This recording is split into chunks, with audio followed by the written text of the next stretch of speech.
With recent disturbing and gore-filled movies making mainstream popularity, such as Terrifier 2 and Winnie the Pooh Blood and Honey 2, In a Violent Nature was no exception. Today, we are going to take a look to see if this movie is actually as gory and disturbing as people have claimed. Let's get into it.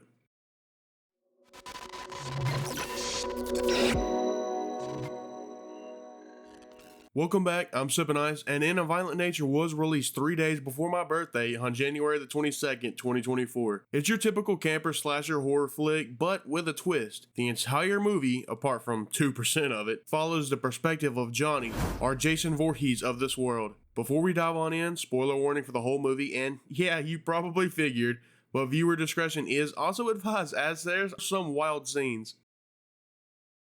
In a Violent Nature opens up to a shot of a broken down fire tower.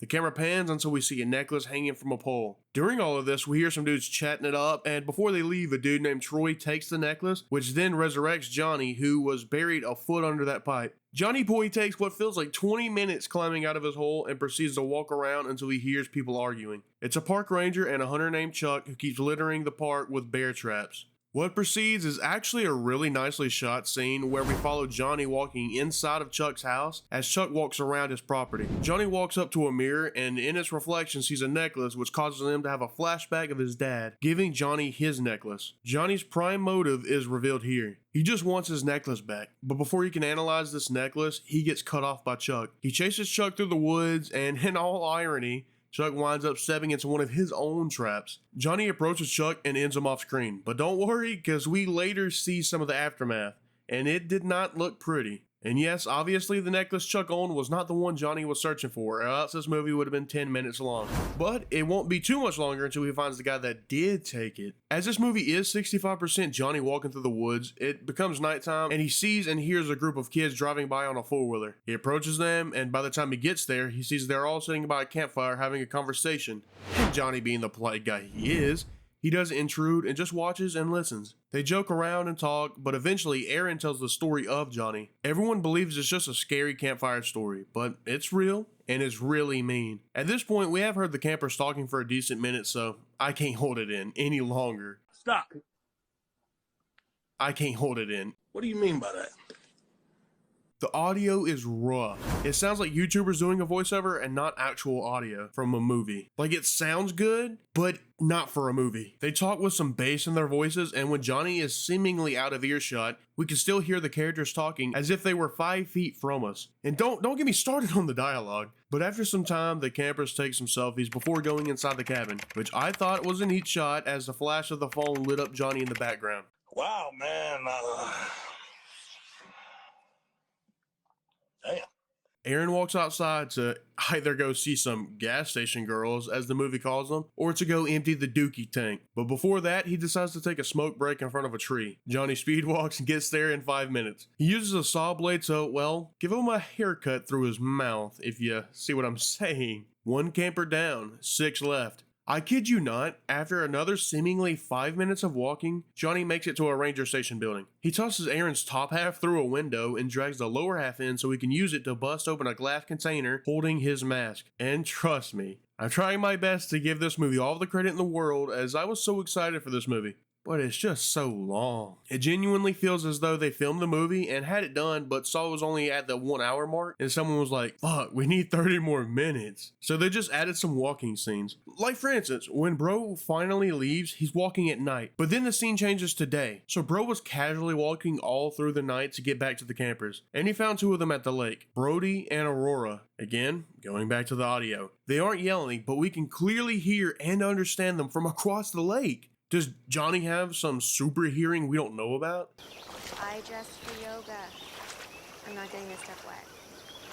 Take it off then. There's no one around for miles.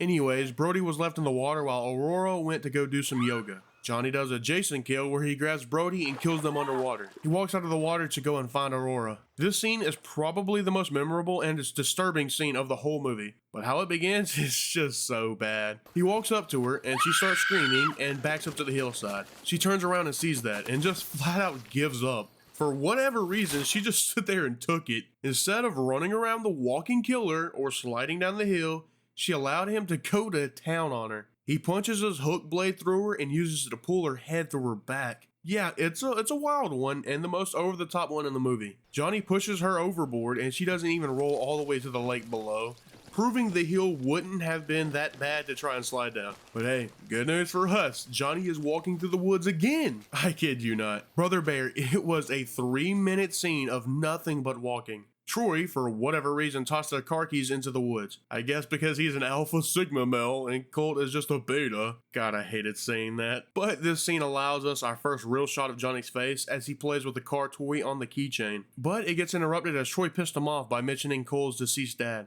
He sets up a trap by placing a log in the car, setting off the horn. He then takes a lap around the cabin, giving Troy some time to come outside. And Johnny almost gets away with it if it weren't for that meddling kid Evan. In a very cool shot, we see Evan actually noticing Johnny walk around the house, thus creating a reason why he knew to grab a gun. But as we learn later, guns will only slow him down. He chunks his axe into Evan and then uses a rock to pop Troy's noggin. Remembering Troy had the necklace the night before, he searches for it, but discovers it's around Chris's neck. But luckily for them, they were able to escape on the four-wheeler. For now. Johnny notices they meet up with a ranger as he approaches. This whole scene is rather silly.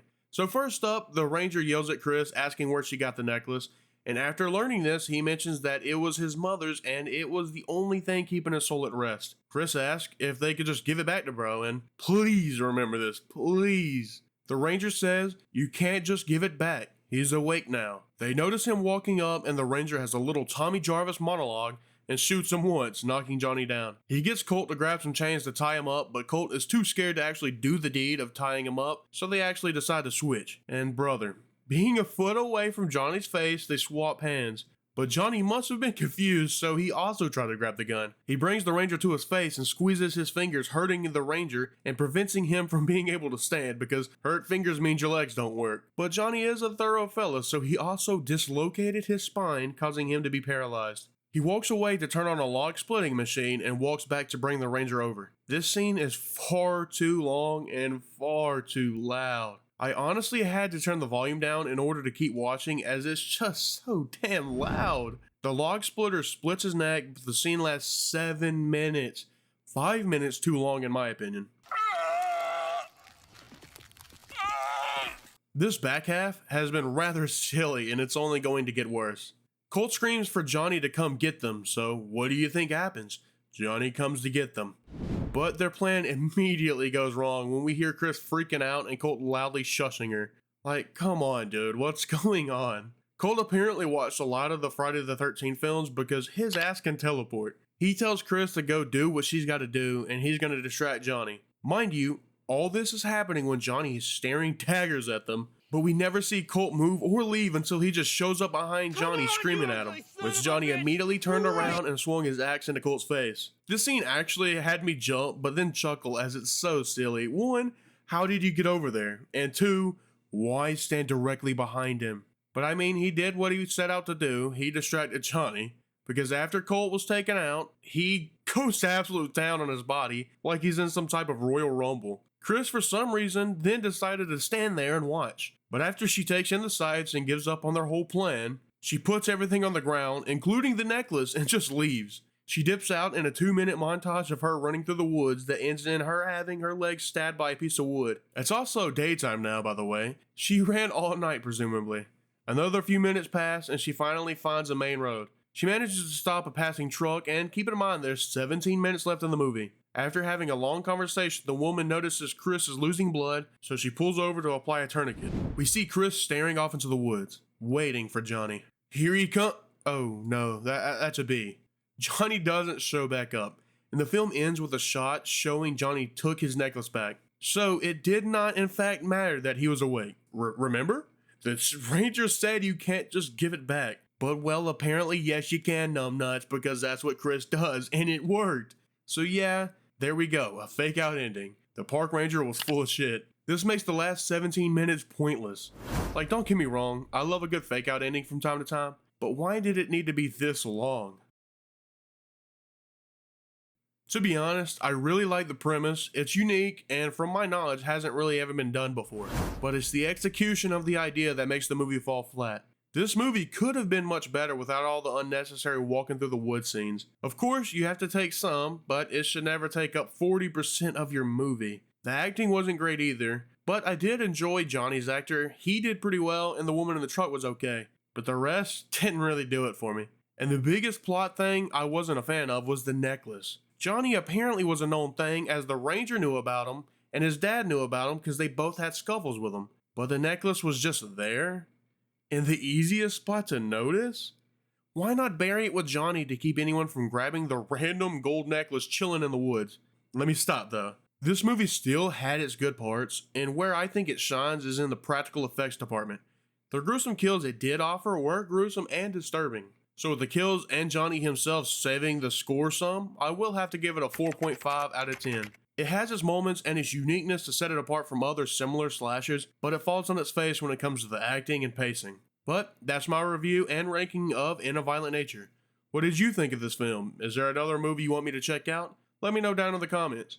If you enjoyed, please consider hitting that like button and subscribing so I'll know to keep this series alive. As always, I appreciate your time, stay chill, and I will see you next time. Cause let's face it, baby, these days, you gotta have a sequel.